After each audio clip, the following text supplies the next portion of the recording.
The next section in our chapter on ancient Rome deals with the government of the Republic and the society of Rome. The main ideas of this section are to describe the structure of the government of the Roman Republic and how it influenced U.S. government.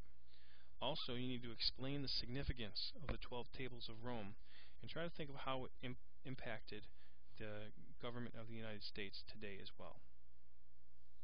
Now, early on in Rome's history, the Romans were ruled by kings of a neighboring civilization, and those kings weren't particularly kind to the Romans, and the Romans overthrew their power. And the Romans decided they didn't want to be ruled by kings ever again, so they developed another form of government called the Republic. A republic is a political system in which a country is ruled by law, has representative government, and is democratic in nature. Now, this should sound familiar to you because in the United States we have a democratic republic where we are ruled by law, the Constitution, we have representative government, and we're democratic because we elect representatives or our political leaders by voting for them. Now on the screen you also see SPQR. It stands for Senatus Populus Q Romanus, and that's Latin for of the Senate and the people of Rome. This symbol was seen throughout the empire on different buildings.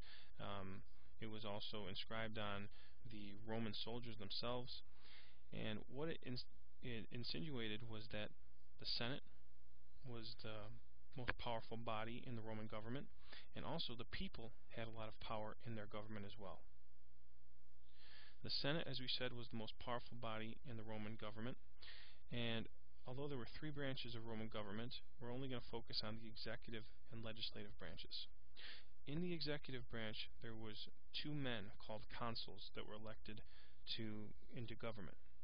Their job was to carry out the laws passed by the legislative branch, and they also commanded the army, and they were only allowed to run their government for a year.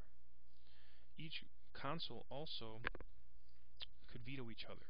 So these two things help to keep these consuls in check and keep them from becoming too powerful. In the legislative branch we have the Senate, which is made up of the upper class of the Roman population, the patricians, and there was also the assembly, which is made up of the plebeians or lower class of Rome. The Senate was the supreme council of state of the ancient Roman Republic and also the Roman Empire later on in history. And the patricians, we said, belonged to this lawmaking body, and they served for life. Rome was divided into two social classes. The patricians, which we had mentioned earlier, they were Rome's ruling class, and they were the large landowners, meaning they were the wealthy landowners. They owned large tracts of land. The plebeians were the smaller landowners, the small farmers, the craftspeople, the merchants, and the soldiers. And both patricians and plebeians were considered citizens if they were free men, and both groups could vote. At the bottom of the social classes you would have slaves as well. Only patricians could be elected into political office, however, and that caused conflict between these two social classes because the plebeians wanted social equality and political equality with the patricians, especially because the plebeians were the ones fighting in the army to protect Rome. Now the plebeians are going to achieve two victories. Number one, they're going to create the tribal assembly, which allowed plebeians to be elected to office so that they could protect the rights of plebeians within the government of Rome. The second victory was the 12 Tables.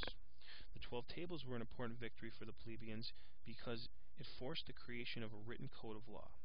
Before, when the laws were unwritten, the patrician officials often interpreted the law to suit themselves. So, for that reason, because of that, the plebeians often they had their rights hindered by the Senate. The 12 Tables therefore established the idea that all citizens had the right to protection from the law, and all people had to follow the law as well. Now, women in Roman society, they were not considered citizens. Only adult free men were citizens, as we said before. Women were under the guardianship of their family, which was their father or their husband. During the Roman Republic, women had no rights. However, later during the Roman Empire, women would gain some rights, as you can see on the slide in front of you.